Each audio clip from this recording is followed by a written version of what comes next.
The party members in Knights of the Old Republic are a mixed bag in terms of motivation. Bastila and Karth join with you because your goals align with theirs.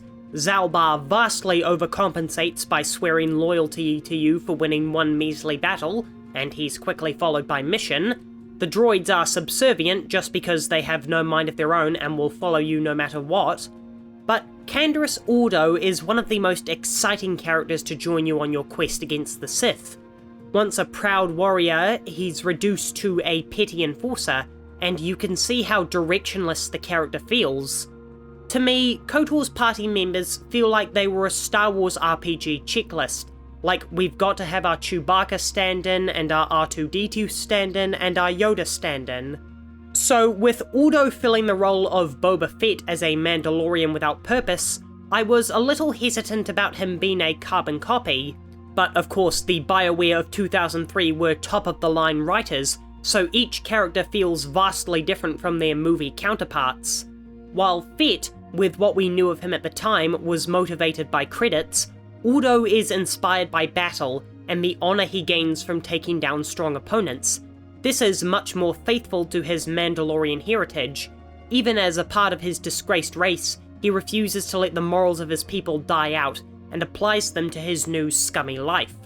The whole reason Ordo joins you is to search the galaxy for greater opponents, but over the course of the quest, he finds that he doesn't just want to fight for the sake of it. In KOTOR 2, he returns as a figure who has re-established Mandalore and its culture. What a fantastic arc for a companion. He sees the best and worst of his people, and decides that there's no honor in senseless battle, and that his people are the most important thing to him. Grunt from Mass Effect 2 is a character you know from birth, so it's fair that he has no purpose in life because he doesn't know anyone or anything, and the only attachment he has to the entire galaxy is his creator, and that creator gave him a name that literally means unimportant. Grunt is a baby at heart, though not in mind. He's wild and unruly, he takes pleasure in killing Shepard's enemies purely because of the carnage. He's immature and prideful, the complete opposite of Rex. And I don't think Grunt ever found his purpose. In Mass Effect 3, when he's put in command of his own squad, and the head of the Krogan clan praises him for what he represents to the species, Grunt blatantly states he just wants to fight strong enemies. He wants to fight, but he doesn't know what he wants to fight for. To him, it didn't matter what information was imprinted onto him in that tank, because he has no connection to the Krogan, he feels no loyalty towards them. Grunt is also one of the only characters who doesn't seem to form any emotional bonds with anyone, which is ironic for a series where the entire message is about coming together and developing relationships. If he should die in either game, there's no one that has a strong emotional reaction to him. He also has no empathy towards other species, and when asked to protect the Rachni Queen, he seems irritated.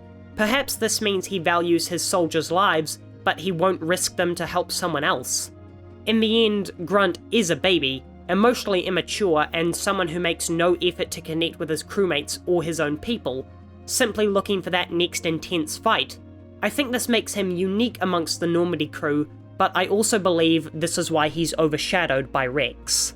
The Joker from Arkham Origins is a unique version of the Joker, because this is a representation of the character before he found his purpose in tormenting Batman, and Troy Baker really shows this in his performance. This Joker is wild and unruly. He causes chaos just for the sake of spreading it.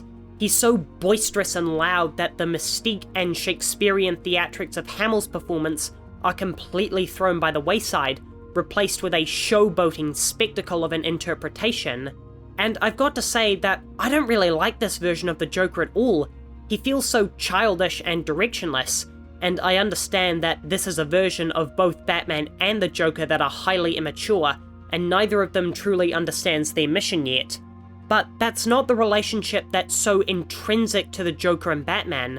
The birth of the Joker is tied to Batman. His whole existence is based on the fact it was Batman who created him, and that's why Batman becomes his muse. Even in Ledger's version of the Joker, Nolan makes it clear that even though we don't see the birth of this Joker, his motivation is Batman. He wants to do this dance forever. Ledger's Joker wants to play with the most entertaining partner he could find. The Joker in Origins wants power. He wants to take over Black Mask's syndicate. He's just someone who fell into acid coincidentally and sees Batman as a thorn in his side. That's why he hires the bounty hunters. He doesn't want to toy with the Bat, he just wants him dead. By the end of the game, of course, Joker has found his calling of being the demented yin to Batman's yang, restoring order to the franchise and setting things up for the trilogy to follow. And while I'm okay with adaptations changing core things about the character, their motivations shouldn't be one of them. It doesn't matter if they decide to change the skin color, gender, or even the name of a character, because it's not who they are, but what they do that defines them.